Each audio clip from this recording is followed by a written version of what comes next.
صلح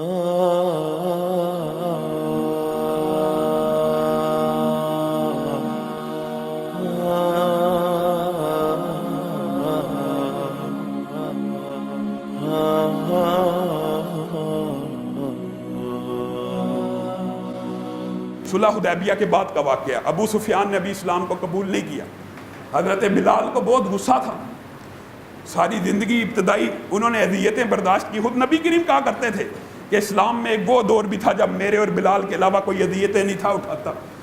حضرت بلال کہتے ہیں ابو سفیان کو ابھی تلواریں اللہ کے دشمنوں کی گردنوں پہ نہیں پہنچی. ان کو طنز کر رہے تھے کہ ایک وقت آنے والا ہے کہ آپ کی گردن کو بھی تن سے جدا کیا جائے گا. حضرت ابو بکر گزر رہے تھے.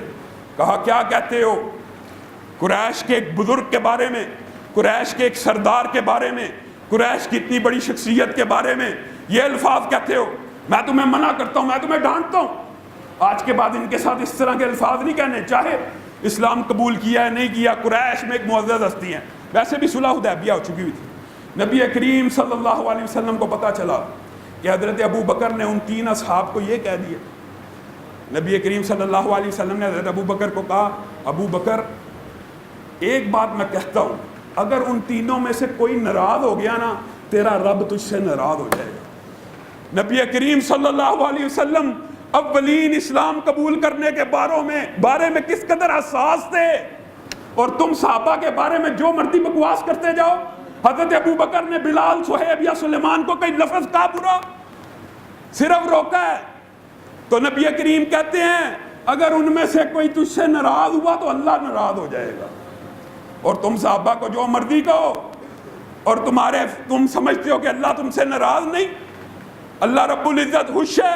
اللہ رب العزت نے تمہیں ڈھیل دی ہوئی ہے. بعض ایسے لوگ بکواس کرتے ہیں دیکھو میں ابھی برا کہہ رہا ہوں، میرے پہ عذاب کیوں نہیں آ رہا. اس طرح کے دعوے کرنے والے بھی معاشرے کے اندر لوگ موجود ہیں. حضرت ابو بکر ان کی سیرت کیا ہے؟ اللہ کی قسم وہی لوگ ہیں جن کو اپنے ہاتھ سے آزاد کیا ہے. سیرت کیا ان کے پاس جا کے معذرت خواہ لہجے میں پہنچ جاتے ہیں اور میرے سے ناراض تو نہیں میرے بھائیوں، میرے سے ناراض تو نہیں، میں نے تمہیں کوئی تکلیف تو نہیں پہنچائی، میں نے تمہیں کوئی دکھ تو نہیں پہنچایا. بلال کہتے ہیں آقا آپ ہمیں دکھ پہنچائیں گے؟ آپ ہمارے سردار ہیں، ہم آپ سے ناراض ہوں گے؟ حضرت ابو بکر اس وقت تک ان کے پاس سے نہیں ہٹے جب تک ان کے منہ سے یہ الفاظ نہیں نکلوائے تم مجھے کہو کہ ہم تم سے ناراض نہیں.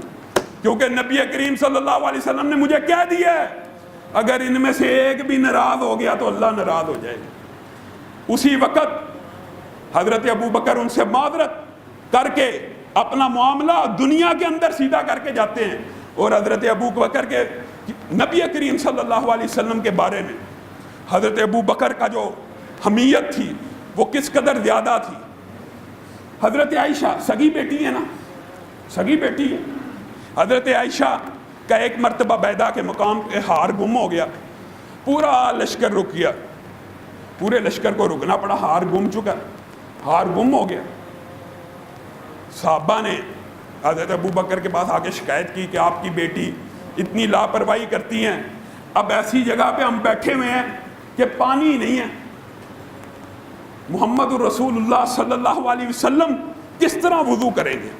حضرت ابو بکر جن کے وہم و گمان میں کوئی بات نہیں، نبی کریم صلی اللہ علیہ وسلم کے پاس پانی کی قلت کا سنتے ہیں غصے میں آ جاتے ہیں، اندر جاتے ہیں. اپنی بیٹی تھی، خیمے کا پردہ اٹھاتے ہیں، نبی کریم صلی اللہ علیہ وسلم سو رہے ہیں، حضرت عائشہ کے اوپر سر رکھ کے کہتے عائشہ تو نے کیا حرکت کی ہے؟ تیری وجہ سے سارے مسلمان پریشان ہیں کہ پانی نہیں ہے، جانور کیسے پئیں گے، رات کیسے بسر ہوگی، قضاء حاجت کیسے ہوگی. مجھے ان کی تو اتنی پرواہ نہیں ہے، لیکن محمد الرسول اللہ صلی اللہ علیہ وسلم یہ وضو کے بغیر یہ نماز کا وقت ہو گیا تو کیا کریں گے؟